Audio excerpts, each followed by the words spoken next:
ShareLove.Fund. Let's continue our discussion of teaching methodology with respect to elementary school children. So let's talk about mathematics. Mathematics is numbers, but it's also patterns. And we can make patterns with poses, and this can help lay the groundwork for geometry and visual perception.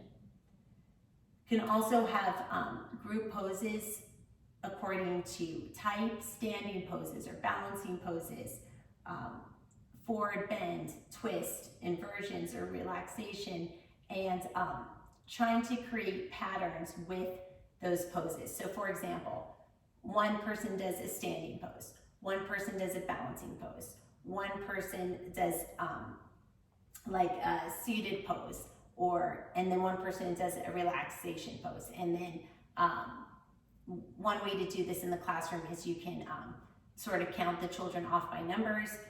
1, 2, 3, 4, 1, 2, 3, 4, 1, 2, 3, 4, and then like all the ones do a standing pose, and you can show them a few options.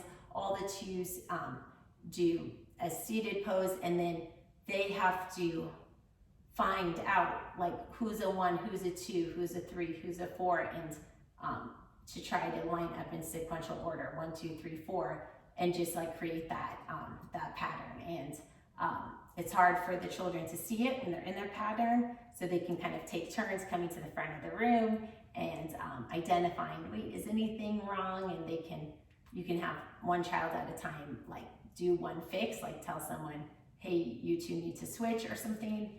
And you know, just like they can literally use their body as a pattern and work with each other to do that too. So that's pretty cool, that the class as a whole can just be this like repeated chain. And another idea is that, let's say the children in the class, they don't like a certain pose. Then they can vote on it, and then you could count. Okay, or assign somebody to count. Okay, how many people don't like that pose? Okay, is that more than half of the class or less than half of the class? And then you can introduce mathematical terms.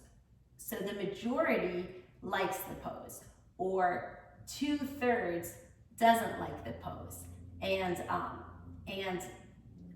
for some children, math can be confusing. So actually like seeing the bodies sort of makes it make sense. Like what does 2/3 look like? Okay, well when 2/3 of the class is standing here and 1/3 of the class is standing here, does that look like half or does that look like 2/3? And that sort of can help children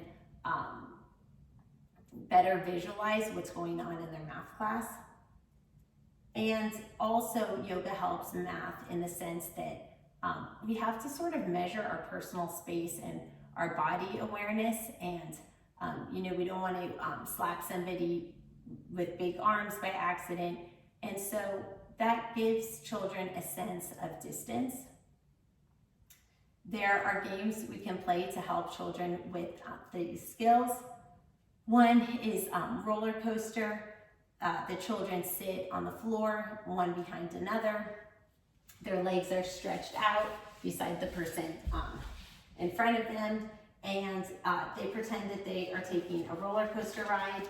And you know, this helps with the distance. So you know, we have like a foot as a measurement, a leg as a measurement, and you know, that you can ask the children before they play, do you think it's going to be 2 people on a mat or 3 people on a mat? If you don't have mats, you don't need them. That's the great thing about yoga. You don't need anything.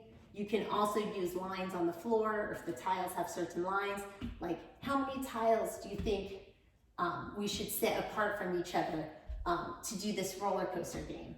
And then the roller coaster game also has other advantages because they have to be sensitive to each other. So they're like, okay, there's a big turn to the right and a big turn to the left, and then we're going up and down. And this is, you know, a way to navigate the space, and it also creates body sensitivity with each other, and it can be fun. And also they learn personal skills, because somebody's jabbing someone else that's not going to be nice. And, you know, they'll hear about it from their friends, and sometimes some of these little mistakes is how children learn. And so this is like a great way to sort of calculate the space of their body in terms of math, but also it allows children to have some fun working with each other and sort of learning about what kind of touch is appropriate. Thank you for your time. Technical.